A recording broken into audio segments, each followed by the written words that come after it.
ஓம் அகிலாண்ட நாயகியே போற்றி. ஓம் அஷ்டமி நாயகியே போற்றி. ஓம் அபயம் தருபவளே போற்றி. ஓம் அசுரரை வென்றவளே போற்றி. ஓம் அன்பர்க்கு எளியவளே போற்றி போற்றி. என் அன்பு குழந்தையே, உனக்கான நல்ல விஷயங்களை செய்து கொடுப்பதற்காகவே உன் தாயானவள் இன்று உன்னை தேடி வந்திருக்கின்றேன். என் தங்க குழந்தையே, இன்று உன் அம்மா உனக்கு சொல்ல வந்திருக்கின்ற வாக்கினை நீ தவிர்க்காமல் கேட்க வேண்டும். ஏனென்றால் இது உனக்கான வாக்கு. உன்னை நல்வழிப்படுத்துவதற்காகவே உன் தாயானவள் தினம்தோறும் உனக்கு இந்த வாக்கினை உன் கண்ணில் படும்படி செய்து கொண்டிருக்கின்றேன் என்பதனை நீ மறந்துவிட இன்று ஒரு வார்த்தையாக தரப்போகின்றேன். என் தங்கமே, வெற்றிக்காக என் பிள்ளைகள் காத்திருக்கும் நிலை வந்துவிட்டதே என்று நீ சங்கடப்படாதே. உன்னை யாரெல்லாம் கஷ்டப்படுத்தினார்கள் என்று தெரியும். சொந்தங்களும் பந்தங்களும் உன்னை விட்டு போய்விட்ட இந்த தருணத்தில் முடிவெடுத்து இருக்கின்றார்கள். ஆனால் இந்த தருணமானது உன் வாழ்க்கையில் மிகவும் முக்கியமான ஒரு காலகட்டம். முடிவு எடுப்பதற்கு இதுதான் சரியான நேரம். யார் ஒருவருக்காக என் பிள்ளைகள் காத்திருந்தார்களோ அந்த நிலையில் எல்லாம் விலக்கி வைத்துவிட்டு என்னை வெற்றிக்காக பாடுபடும் விலகித்தான் உனக்கு நான் தரப்போகின்றேன். என் தங்கமே, போகின்றேன் என்று சொன்னவர்கள் சென்றவர்கள் என்று நினைத்துதானே வருத்தப்பட்டாய். விட்டு போனவர்கள் எல்லோரும் அங்கு உனக்கானவர்கள் இல்லை என்பதை நீ முதலில் புரிய வைத்துக்கொள். என் தங்கமே, மனம் சில விஷயத்தை ஏற்றுக்கொள்வதற்கு அந்த தயக்கம் கொண்ட சில விஷயத்தை புரிந்து கொள்வதற்கும் மனதில் உறுதி இருக்காது. ஆனால் அத்தனை விஷயத்திலும் உனக்கான நம்பிக்கையை தருவதற்கு இந்த தாயானவள் உனக்கு உறுதியையும் தெளிவாக தீர்க்கமாகவும் நம்பி உனக்கான பாதையை நான் தீர்மானமாக கொடுத்துள்ளேன். என் தங்கமே, வருத்தங்கள் மட்டும்தான் மிச்சமாகிக் கொண்டிருக்கிறது. எதுவாக இருந்தாலும் என் தாயானவள் எனக்காக இருக்கின்றாள் என்று நீ ஒரு வார்த்தை மனதில் நினைத்துக்கொள். என் தங்கமே, நான் எப்பொழுதும் உன் கூடவே இருப்பேன். நான் எழுதிய தாங்கானது என்னோடு கிடைக்கப் போகின்றது. அப்படி இருக்கும்போது இந்த கலியுகத்தில் நான் கண்கண்ட தெய்வமாக என்னை வழிபட வைத்திருக்கும் இங்கே இல்லையே என்று நான் ஒருபோதும் வருத்தப்பட்டதே இல்லை. என் தங்கமே, தங்க பிள்ளையின் உன் வெற்றிக்காக இங்கு எத்தனையோ தவறான கணக்கை போட்டு கொண்டிருக்கிறார்கள். ஆனால் அவரது கணக்கையும் நான் இங்கு சரி செய்யத்தான் போகின்றேன். என் தங்கமே, அம்மா எனக்கு இப்படி ஒரு பதில் சொல்லி என்னை கஷ்டப்படுத்துகிறீர்களே என்றுதானே கேட்கின்றாய். உண்மைதான். நான் உன்னை தேடி வந்த அந்த பெண்ணை அவர்கள் விருப்பத்தோடு நல்ல மாற்றமாக நான் உனக்கு மாற்றித்தரப் போகின்றேன் என்று அறிவித்து சொல்வதற்காக வந்திருக்கிறேன். என் தங்கமே, மனதில் மாற்றத்தை ஏற்க தவிக்கும் என் பிள்ளைகள் இப்போது நல்ல மாற்றத்தை உணர்ந்து கொள்ளும் நல்ல நேரம் வந்துவிட்டது.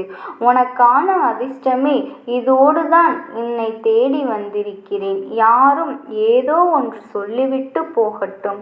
உனக்கான நம்பிக்கையை தருவதற்கு உன் தாயானவள் நான் இருக்கும்போது விடை காண முடியவில்லை என்று கேட்ட கேள்விக்கு எல்லாம் நான் விடையோடு வந்திருக்கிறேன்.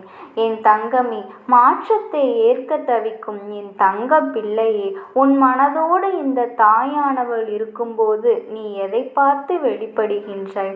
முதலில் என் தங்கமே, நீ உன் நட்சத்திரத்தை காண காத்திருந்தாயோ அவரை உன்னை காத்திருக்கும் நிலைக்குத்தான் அவன் உன்னை உருவாக்கி இருக்கிறேன். மாற்றம் என்பது நீ உனக்குள் விதைத்த விதைகள்தான்.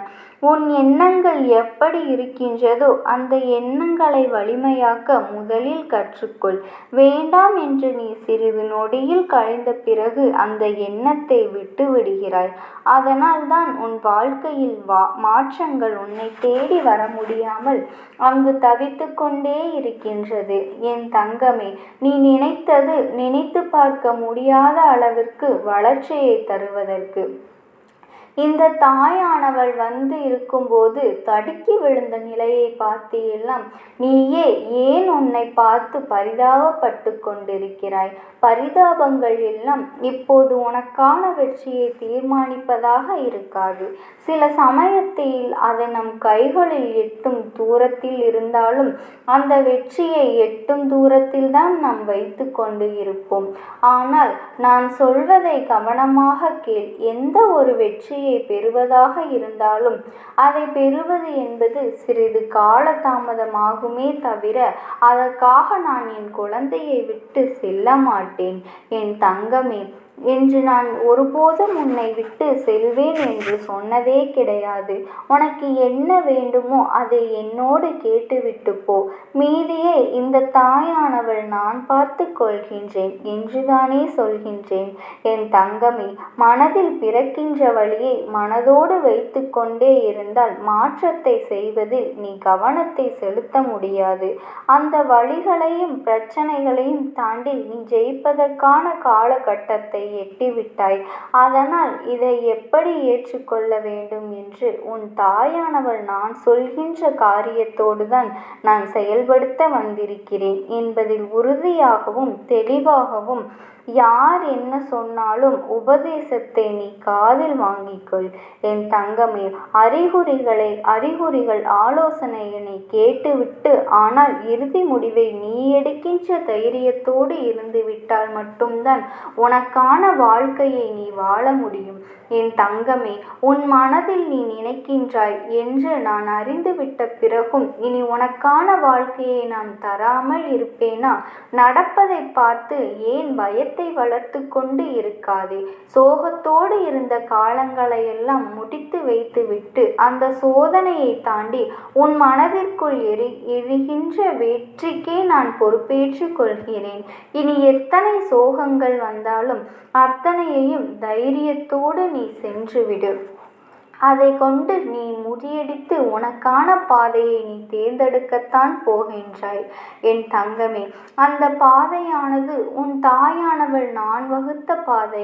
அந்த பாதையானது நான் உனக்குள் வகுத்த பாதை. வெற்றி என்னும் செல்வியை நீ வெற்றியை கொண்டு இருக்கும்போது எனக்காக யாருமே இல்லை என்று வருத்தப்படாதே. உன் வாழ்க்கையில் நீதான் நிரூபிக்க வேண்டிய கட்டாயத்திலிருந்து கொண்டிருக்கிறாய். உனக்கான நீதான் பெற வேண்டிய முயற்சிகள் இறங்க வேண்டும். நமக்காக அவர்கள் அதை செய்வார்கள் இதை செய்வார்கள் என்று நீ யாரிடமும் எதையும் எதிர்பார்க்க கூடாது. எப்படிப்பட்டவர்கள் உன் வாழ்க்கையில் வந்தாலும் உன் வாழ்க்கையை மாற்றக்கூடிய சக்தியை உன் தாயானவள் நான் உன்னிடத்தில் தந்து கொண்டுதான் இருக்கின்றேன்.